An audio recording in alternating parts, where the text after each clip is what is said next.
Hello प्यारे बच्चों, आज हम विषय हिंदी इस हिंदी विषय में कविता क्रमांक 3 कविता का नाम है खिलौने वाला। खिलौने वाला इस कविता को हमने पहले भाग में देखा है। पहले भाग में हमने इस कविता को स्वर में गाने की कोशिश की है, स्वर में गाया है। आज हम इस कविता का अर्थ देखने जा रहे हैं। तो इस कविता की कवयित्री है जिसका नाम है सुभद्रा कुमारी चौहान।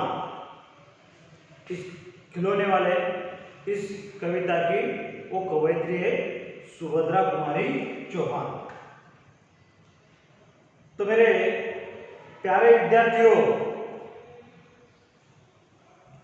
हम इस कविता का अर्थ देखते हैं। देखिए, इस कविता के अंदर एक बालक है। वो बालक अपनी माँ से कहता है कि आज फिर खिलौने वाला तरह तरह के नए नए खिलौने लेकर आया है। उस खिलौने वाले के पास पिंजरे में हरा हरा तोता, गेंद, मोटर गाड़ी, गुड़िया आदि खिलौने हैं। इस तरह के बहुत सारे खिलौने उसके पास है। इस कविता के अंदर का जो बच्चा है वो कह रहा है, वो बालक कह रहा है, अपने माँ से कह रहा है। तो रेलगाड़ी भी उस खिलौने वाले के पास है, ऐसी रेलगाड़ी की जिसके अंदर चाबी भरने पर वो चलने लगती है। खिलौने वाले के पास छोटे छोटे धनुष्यबाण भी है।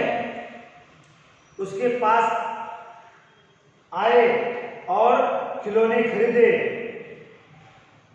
खिलौने वाले के पास आकर खिलौने खरीदे। और ये खिलौने वाला जो है वो बच्चों को आवाज देके बुला रहा है कि खिलौने वाले खिलौने खरीदने के लिए आओ। तो उसके अंदर जो बच्चे हैं, इस कविता में बच्चे के नाम बताए हैं। उसमें मुन्नू, ये मुन्नू ने गुड़िया खरीदी है और मोहन ने मोटर गाड़ी खरीदी है। मुझे भी मां से 4 पैसे मिले हैं, लेकिन मैं अन्य बच्चों की तरह, ये बाकी बच्चों की तरह गुड़िया मोटर गाड़ी नहीं खरीदूंगा। मैं तो तलवार या तीर कमान खरीदूंगा। इसलिए खरीदूंगा कि मैं किसी ताड़का को मार गिराऊंगा, जिस तरह से राम ने इस ताड़का नाम का जो राक्षस था, असुर था, उसको मार गिरा था। इसीलिए मैं तीर कमान खरीदूंगा और ताड़का का वध कर दूंगा, उसको मार गिराऊंगा। मैं राम बन जाऊंगा और मां को कौशल्या बनाऊंगा। मैं राम बन जाऊंगा, मां को कौशल्या बनाऊंगा। इस तरह से इस कविता के अंदर बालक कह रहा है कि मैं तीर कमान खरीदूंगा, इस असुर को मार दूंगा, ताड़का असुर को मार दूंगा। मैं राम बन जाऊंगा और मैं मेरे मां को कौशल्या बनाऊंगा। बालक मां से कहता है कि मां, मैं आपके आदेश के बिना कहीं पे भी नहीं जाऊंगा। अगर आपका आदेश है मैं वहां जाऊंगा।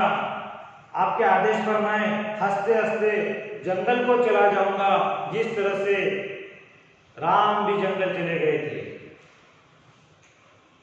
लेकिन बालक परंतु फिर से चिंतित हो उठता है कि जब मैं जंगल में जाऊंगा